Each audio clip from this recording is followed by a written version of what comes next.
Yogah Karmasu Kaushalam.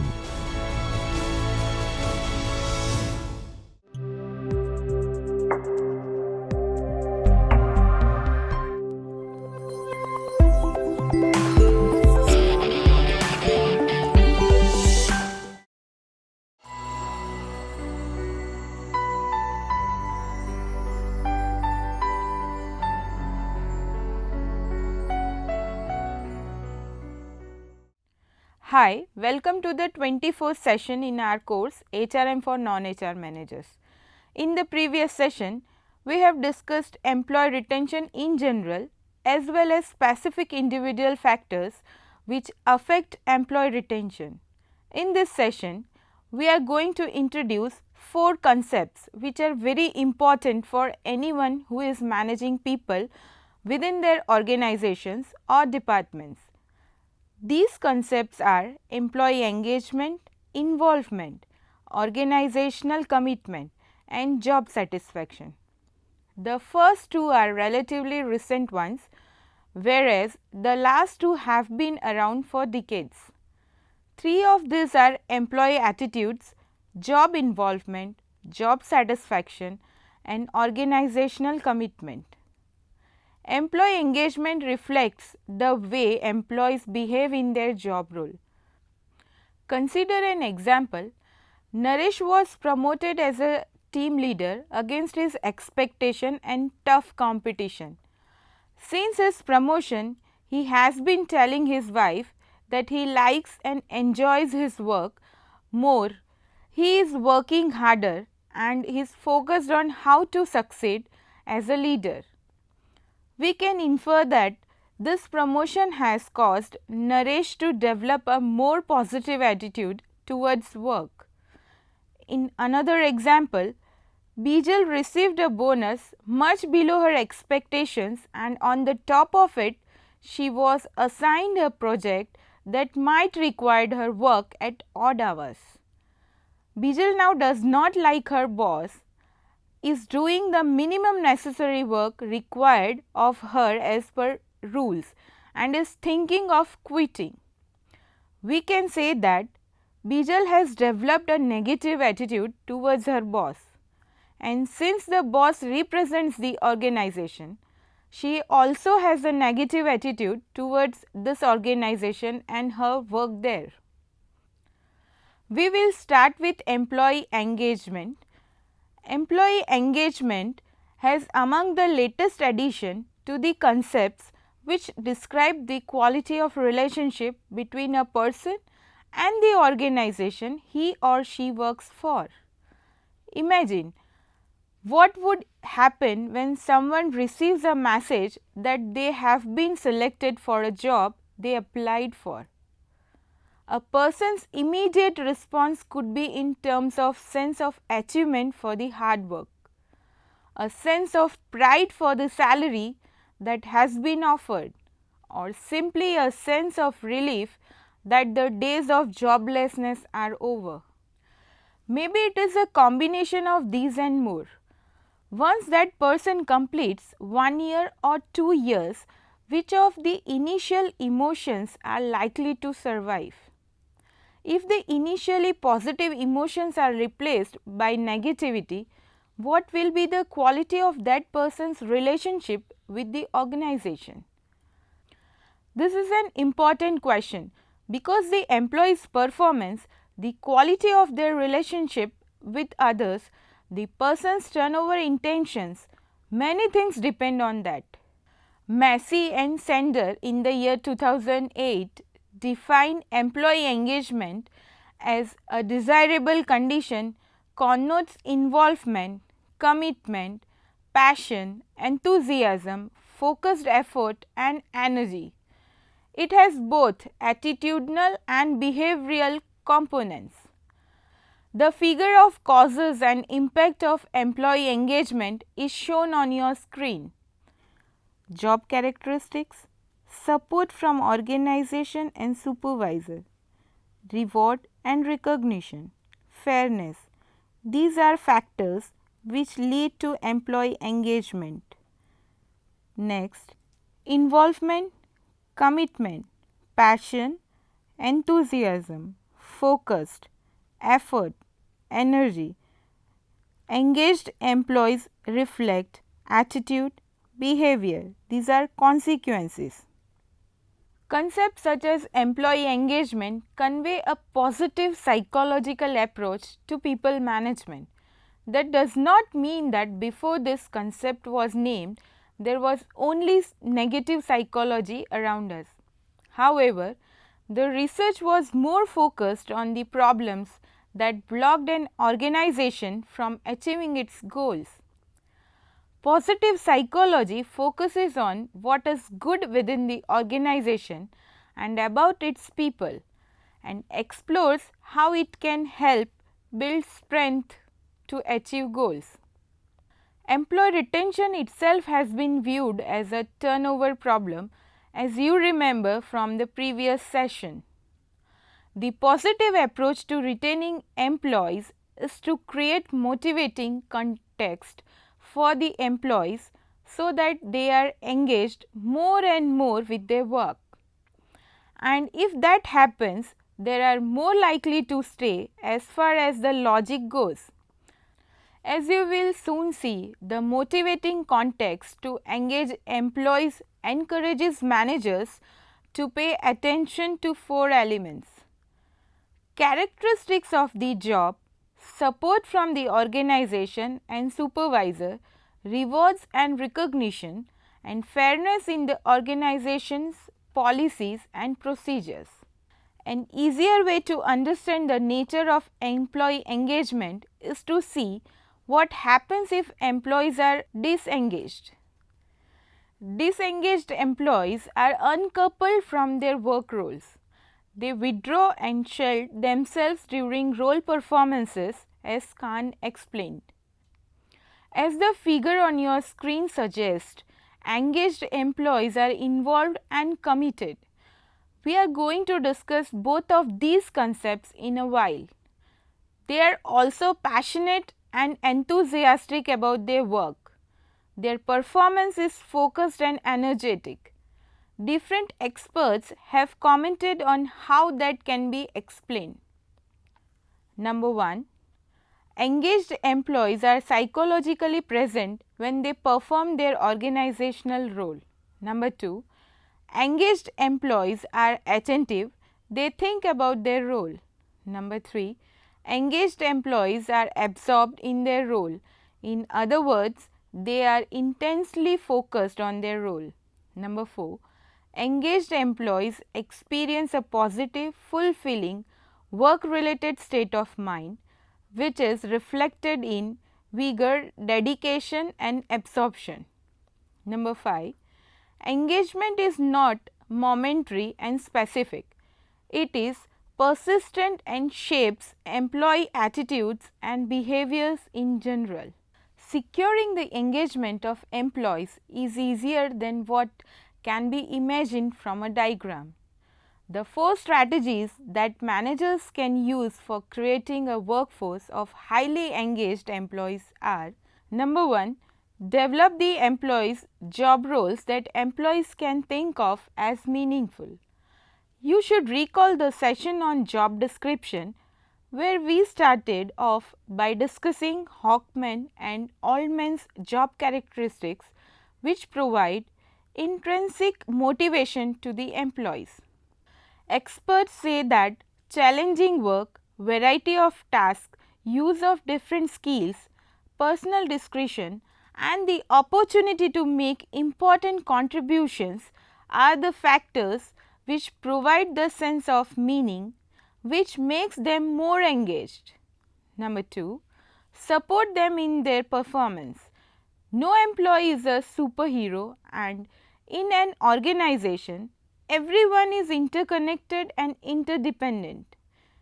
In such a case, an employee needs support from the organization in terms of directions through strategy and policies, pro-performance culture, resources and so on.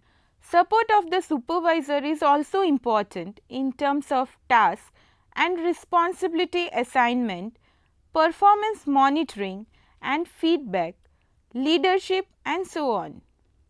When employees feel supported, they engage more with their role. Number 3, reward and recognize them. Together, rewards and recognition address the financial and non-financial needs of the employees. Example of non-financial needs are respect, appreciation and encouragement. For task-oriented employees, even timely feedback is a reward. Having understood their needs, organization should create an appropriate mix of rewards and recognition which engages the employees. Number 4, be fair. Fairness is linked directly with the extent to which justice prevails in the organization. Experts say that when employees perceive that they are treated unfairly by the organization, they become disengaged. Disengaged employees are less productive and they are less likely to stay. But the trouble is, organizations are inherently unequal. Salaries of senior and lower level employees, for example, will never be equal. Power and privilege are also distributed in a skewed manner in organizations. By design, organizations are hierarchical. In such cases, justice can still exist by way of procedural equity. Applying an existing policy to all without bias and favoritism is an example of procedural justice. Number 5. Consider an organization declared an identity card policy and announces that any employee not carrying the official valid identity card will not be allowed entry.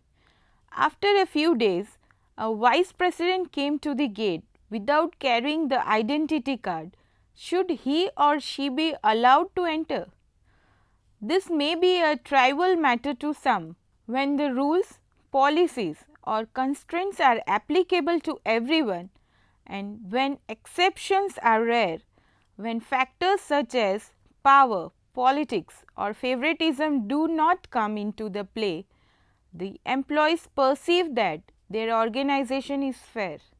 Next, we are going to introduce the concept of job involvement. If you remember from the figure, involvement is one of the ways in which it can be seen how engaged an employee is. Job involvement has been around since 1965 when Lodell and Kerzner introduced it. While considering the relationship between individuals and organization, job involvement is one of the important concepts to note. A person can summarize their work experience by describing whether they were deeply involved in it or alienated from it.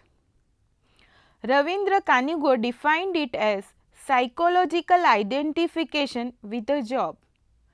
Lawler and Hall said that a person experiencing high job involvement sees his or her job as an important part of their self-concept. In general, job involvement is a person's attitude towards the work role and its context. From the definitions, one can see that job involvement is understood in two ways. One way reflects the degree to which a person's job performance shapes their self-esteem. The other views job involvement as reflecting the extent to which a person identifies with his or her work or the importance of work in the total self-image. Factors like one's work values shape one's job involvement, which in turn shapes one's esteem. Job involvement is different from job engagement. We highlight some important differences as you can see on your screen. In first column, employee engagement, and in second, job involvement. Engagement reflects how individuals employ themselves in the performance of their job. in job involvement results from an employee's judgment about the extent to which the job can satisfy their need. Engagement shapes attitudes and behaviors. Involvement is an attitude tied to one's self-image. Engagement leads to job involvement. Individuals who are deeply engaged in their roles should come to identify with their jobs. A state of one's involvement in one's job implies a state of engagement in the job. Disengagement, opposite of engagement, is a state where employees withdraw and shelve themselves during role performances. A state of alienation, opposite of job involvement, implies a loss of individuality and separation of the self from the work environment. Conceptually, job involvement can be understood as you can see in the figure on your screen. As the figure here suggests, what managers can do to enhance involvement at work includes: number 1, look out for candidates with attitudes and characteristics which encourage them to seek meaningful work. The candidates for whom work is not just a means to make money, but an important part of their life, and be interested in developing their self-esteem. This has implications for recruitment and selection, as well as training and development function. Number 2, design jobs with elements which create involvement. We saw in case of engagement also that job design is an important tool to create not only intrinsic motivation but also engagement and involvement. Number 3, supervisor's support to the employee continues to be crucial here as well. Through being considerate, through empowerment and delegation, and through communication, the supervisor can encourage involvement. Consideration requires empathy and understanding the employee's perspective. Empowerment involves development of the employee's capabilities so that they can assume a more significant role in future. Once ready, through training and development, coaching and mentoring as required, the supervisor can delegate important responsibilities to the subordinate. Communication can help problem solving, trust development, support and much more. Number 4, employee's role can be developed and made clearer. Ambiguity about one's role creates a lack of information and knowledge about what he is expected to do. Naturally, performance is going to suffer if the employee suffers from role ambiguity. Role conflict could create incompatibility between two roles played by the employee or two aspects of the same role. For example, if the employee as a supervisor devotes most of his time correcting his subordinates' weak performance, he does not get enough time to devote to his own responsibilities. In that case, his role as a manager or executive and his role as a leader are at conflict. If a manager needs to be tough towards subordinates' mistakes, but at the same time encourage more explorations by them, then the controller and supporter aspects of the same role of supervisors are at conflict. You might be thinking that this is a lot of psychology, but believe me, we are not even scratching at the surface. In real life, these are the realities that play out before the people managers.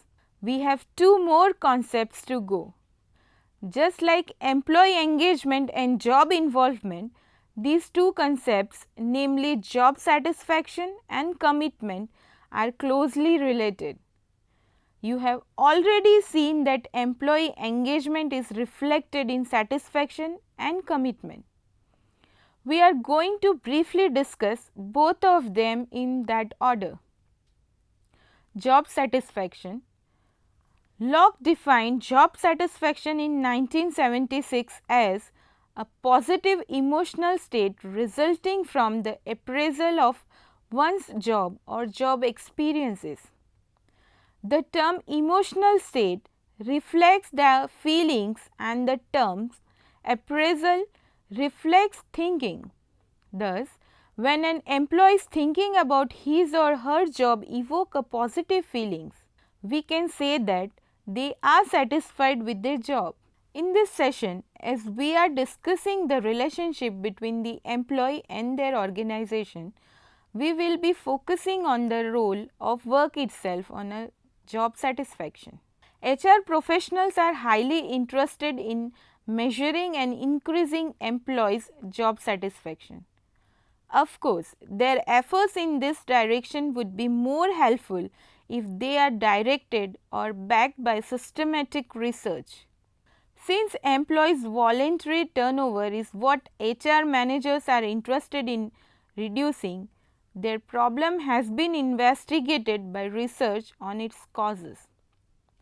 Job satisfaction and organizational commitment are found to be among the most highly and widely researched causes of voluntary employee turnover. As you can guess, the greater the satisfaction and commitment, lesser the voluntary turnover. It is seen that employees who quit make an intention to leave. Since they have already decided to leave, they become withdrawn from their job role. You would remember that withdrawal is an opposite of employee engagement. See the relation. There is one more relationship to be understood, and it is between the job characteristics and job satisfaction. You are right. Job characteristics are the 5 features of one's job as presented by Hockman and Oldham. Since we have been mentioning them all along in this session, it is time to present the characteristics again in brief. This widely acknowledged framework suggests very clearly what managers should do if they think that job satisfaction is desirable. Number 1, make employees' job meaningful. Efforts which make an employee's job challenging harnesses and develops skills, provides their jobs an identity and establishes how significant is for the organization to achieve its goals are some of the ways which create the experience of meaningfulness in the employees. Number 2, create a sense of responsibility, giving the subordinate adequate autonomy, preparing the employee for it through empowerment and development are ways to create experience of responsibility in the employee. Number 3, let the employee know how well they are doing their job. Building timely and reliable feedback is a way to let the employees know whether they are performing as they should, and also lets them make changes that will align their efforts with the organizational needs. The job characteristics model mentions personal growth and work motivation as other outcomes besides job satisfaction for the employees. We now move on to organizational commitment. The last of the 4 concepts to be introduced in this session. Organizational commitment, as Motaz in the year 1986 reported, organizational commitment draws very high levels of interest from researchers and practitioners because there is a belief that commitment, being more stable attitude, is a better predictor of work behavior including employee performance and turnover. As far back as in 1979, the research by Mode and colleagues had established the link between organizational commitment of the employees and organizational effectiveness. These researchers define organizational commitment as the relative strength of the individual's identification with an involvement in a particular organization, characterized by at least three related factors. Number 1, a strong belief in and acceptance of the organization's goals and values. Number 2, a willingness to exert considerable effort on behalf of the organization. And number 3, a strong desire to maintain membership in the organization.